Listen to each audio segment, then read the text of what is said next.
गोरी कवि के दो बच्चे रहते हैं। एक बच्चा अच्छा सोच विचार का था और दूसरा बच्चा टोपी पहनकर हरदम डील डाल में रहता था और कामचोर था। एक दिन गोरी कवि अपने दोनों बच्चे से बोली, अब मैं बूढ़ी हो चुकी हूँ, अब तुम दोनों को हमारे लिए भी जंगल से भोजन लाना पड़ेगा। ठीक है माँ, हम दोनों भाई जंगल जाते हैं और तुम्हारे लिए भी भोजन लेकर आते हैं। फिर गोरी कवि के छोटा बेटा वहाँ से जंगल की ओर दाना लाने चला जाता है, मगर उसका बड़ा बेटा वहीं पर बैठा रह जाता है। तो गोरी कवि पूछने लगती है, तुम क्यों नहीं जंगल गया भोजन लाने के लिए? मैं नहीं गया तो क्या हुआ, मेरा छोटा भाई गया है भोजन लाने के लिए, भोजन लेकर आएगा तो मैं भी उसमें से थोड़ा सा खा लूंगा। चुप कर कामचोर और भिखारी कहीं का, जाओ जंगल भोजन लेकर आओ। फिर गोरी कवि का बड़ा बेटा वहाँ से जंगल की ओर चला जाता है और एक पेड़ के नीचे जाकर सो जाता है। थोड़े देर के बाद गोरी कवि के छोटा बेटा भोजन लेकर आता है। उसकी माँ देखकर खुश हो जाती है। कुछ ही देर के बाद उसका बड़ा बेटा आता है, लेकिन एक भी दाना नहीं लेकर आया था। तो उसकी माँ बोली, तूने जंगल से भोजन क्यों नहीं लेकर आया?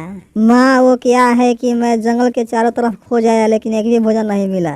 गोरी कवि के बड़े बेटा अपनी माँ से झूठ बोल देता है, कैसे बताए कि मैं जंगल में सो रहा था। अच्छा, तुझे जंगल में कहीं भी दाना नहीं मिला, अभी मैं तुझे सबक सिखाती हूँ। फिर गोरी कवि अपने बड़े बेटे को डंडा उठाकर मारने लगती है, ये ले और ले, ये ले। फिर गोरी कवि के बड़े बेटा वहाँ से अपनी जान बचाकर भाग जाता है और एक पेड़ के बगल में बैठकर सोचने लगता है, माँ ने हमें इतना मारा है कि हमारा पंख दुखने लगा है। आज के बाद से मैं उन दोनों का एक भी दाना नहीं खाऊंगा, ना उसके घर जाऊंगा, भले जंगल में भीख मांग कर खा लूंगा। फिर गोरी कवि के बड़े बेटा वहाँ से उड़ते हुए दूसरे जंगल चला जाता है और वहीं पर एक घोंसला बनाकर खुशी पूर्वक रहने लगता है। दूसरे ही दिन छोटू कौआ उड़ते हुए रानू चिड़िया के घर जाता है और भीख मांगने लगता है, कोई है, दरवाजा खोलो, मैं 2 दिन से भूखा हूँ, मुझे थोड़ा भोजन दे दो। फिर रानू चिड़िया अपने घर से निकल कर आती है और पूछने लगती है, क्या है कौवे भैया, क्या बात है? मेरी माँ को बहुत जोर से तबीयत खराब है, इसलिए मुझे कुछ पैसा दे दो। ठीक है, यहीं पर रुको, मैं तुम्हारे लिए पैसे लेकर आती हूँ। रानू चिड़िया छोटू कौआ को पैसा निकाल कर देती है। छोटू कौआ पैसा देकर खुश हो जाता है और बोला, भगवान आपके बच्चों को भला करे। फिर छोटू कौआ वहाँ से चल देता है। थोड़ी देर के बाद रानी चिड़िया के पास आ जाता है और कहता है, चिड़िया हमें थोड़ा भोजन दे दो, मैं 2 दिन से भूखा हूँ। रानी चिड़िया छोटू कौआ को भोजन दे देती है। छोटू कौआ भोजन लेकर तुरंत वहाँ से चल देता है। ऐसे ही छोटू कौआ भीख मांग मांग कर ढेर सारा पैसा इकट्ठा कर लेता है और एक अच्छा सा घर खरीद कर खुशी पूर्वक रहने लगता है। इधर गोरी कवि अपने बड़े बेटे को याद करके सोचने लगती है और अपने छोटे बेटे से कहती है, न जाने मेरा बेटा कहाँ है और कैसा है, मैं अगर नहीं मारी होती तो वो घर छोड़कर नहीं जाता। माँ, तुम चिंता मत करो, मैं एक दिन भैया को खोजकर जरूर लाऊंगा।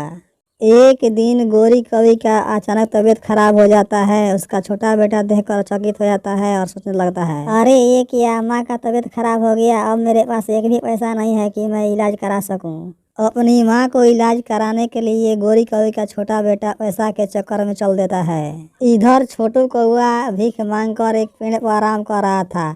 तब तक उसका छोटा भाई आ जाता है और देख कर पूछने लगता है, भैया आप यहाँ, और ये क्या दशा बना रखा है? तू मेरा छोटा भाई है, इसीलिए बता देता हूँ, मैं इस जंगल में भीख मांग मांग कर ढेर सारा पैसा इकट्ठा कर लिया हूँ और एक अच्छा सा घर खरीद लिया हूँ। यह बात सुनकर छोटू कौआ का छोटा भाई दुखी हो जाता है और बोला, भैया तुम्हारे पास इतना पैसा है, मेरे पास एक भी पैसा नहीं है कि माँ का इलाज करा सकूं। क्या माँ का तबीयत खराब है? चलो मैं चलता हूँ, जितना पैसा लगेगा उतना मैं पैसा लगाऊंगा। फिर दोनों भाई वहाँ से उड़ते हुए अपने घर की ओर चल देते हैं।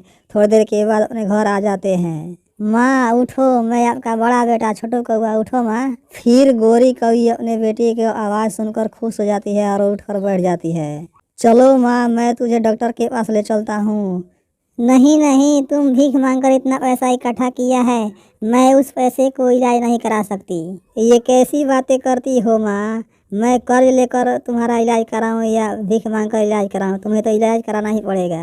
ठीक है, तुम वादा करो, आज के बाद से तुम भीख नहीं मांगोगे, अपने मेहनत से कमा कर खाओगे। ठीक है माँ, मैं वादा करता हूँ, आज के बाद से मैं भीख नहीं मांगूंगा, अपने मेहनत से कमा कर खाऊंगा।